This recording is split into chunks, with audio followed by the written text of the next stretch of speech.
Sandwiches, water, sandwiches. The girls, all these lovely dancers, got together with some of our National Guard, and we had prepared 150 sandwich bags to feed the homeless. We also had some care packages with toothbrushes, toothpaste, things that'll help keep them warm during the winter, like chapstick and socks.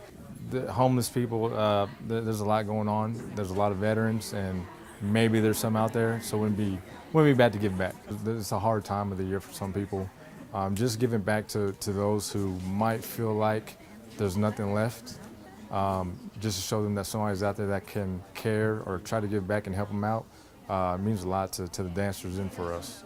We do fundraisers, and so many kind people will come up and they donate and they buy what we're selling, or they do so much for us, and it's just nice to give back to them. I think the most important thing is that it shows that the little ones, that we all care. There's other things in life than just personal gains. Helping out other people is a great way to build friendships and a better community. Tom was everybody's friend, literally everybody's friend. Everybody loved Tom. Dreams of having the next $1 million idea. Great kid. Goofy, but very sincere, big heart. Monopoly money, because it reminds me of real money. But I can't think of anyone, period, who would want to hurt him or harm him. He's just a nice kid. Thomas Brown is 19 years old.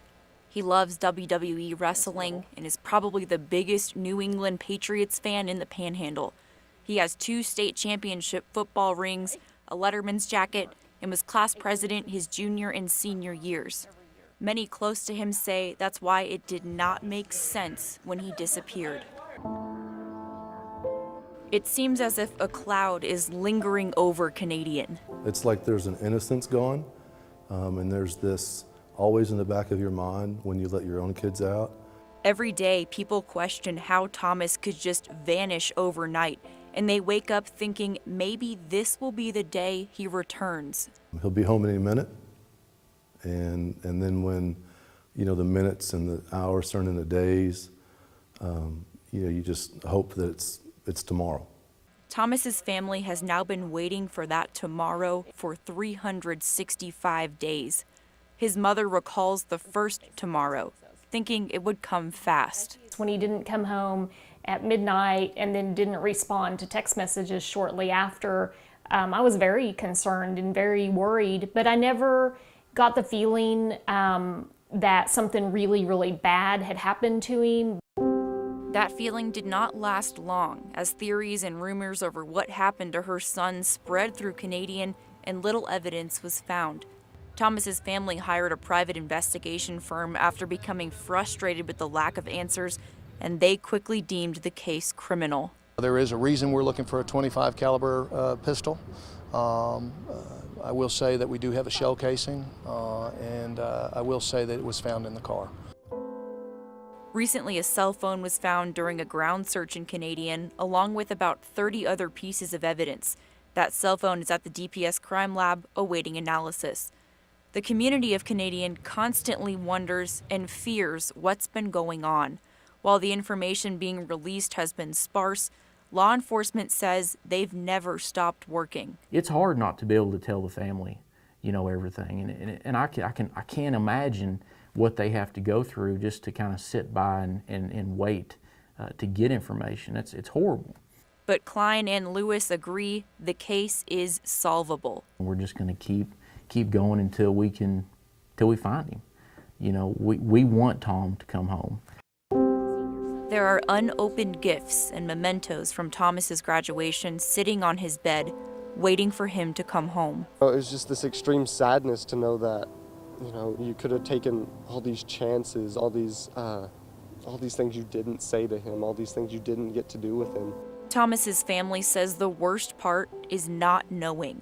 They've done their fair share of crying, but now his mom calls herself a mom on a mission. I know God's in control. He has a plan. It's going to work out some way or another. And I guess for me, I see that, I win either way. I either see him on this side of heaven or the other.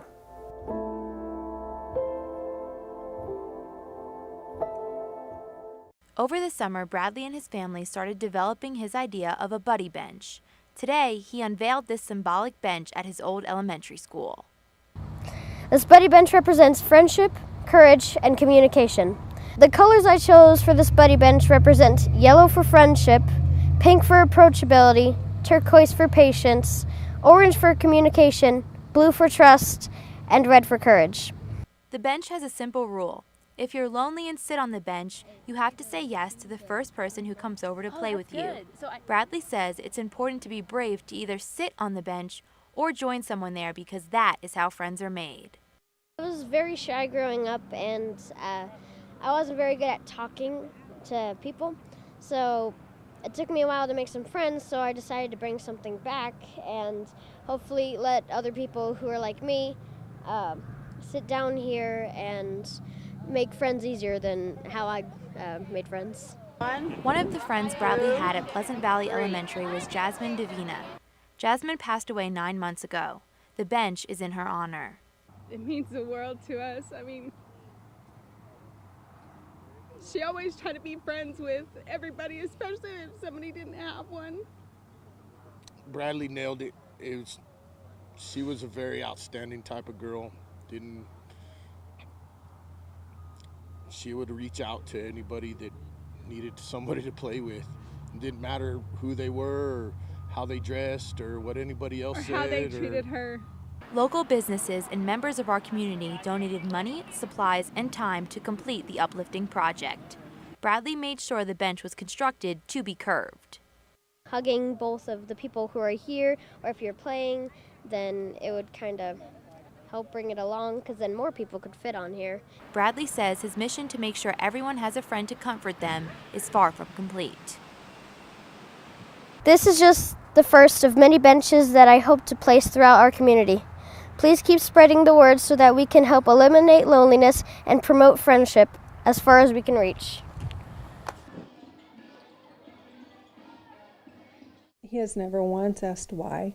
He's never once questioned why God made him this way. He has always had the personality that he can do anything and everything. Tegan Delk was born without his right hand. At birth, he had a syndrome called amniotic band, which happens when the unborn baby becomes tangled in the womb, restricting blood flow. Since his first breath, he's faced non-stop adversity. A lot of teamwork and learning how to work through adversity. It's probably been one of my biggest obstacles in life that I've had to overcome, and I've never really backed down from an obstacle. Tegan's parents made the decision to treat him like a normal kid. We never treated him unlike we would have if he'd had two hands, and from day one we pursued every activity we would have normally if he'd had two hands. We never once did that. Yeah, it's from sports to anything. He was tying his shoes at 4 years old. You know, we've never treated him any differently, and we don't expect him to treat himself any differently. The way he approaches just daily life, the way he handles the challenges of, something as simple as tying shoes. He's got to find a way to get it done, but, he's never one to go ask for help. He's never one to make excuses, so definitely an inspiration to us all. Tegan knows obstacles will come, but backing down is never an option. There will be failure at some point, but don't ever turn your back on it. Look right at it and say, I'm coming back. I'm going to beat you. Same expectations as I had from it as anybody else, really. I anticipated him to bring energy, effort, and toughness every single day. Anticipated him working hard and trying to earn a spot, and really my expectations haven't wavered from that. There's no lack of confidence in what he can do on the court. Because you see all these players that are working and playing with two hands, and they're really good, and then you put me on the court, and most of them I can probably outplay them.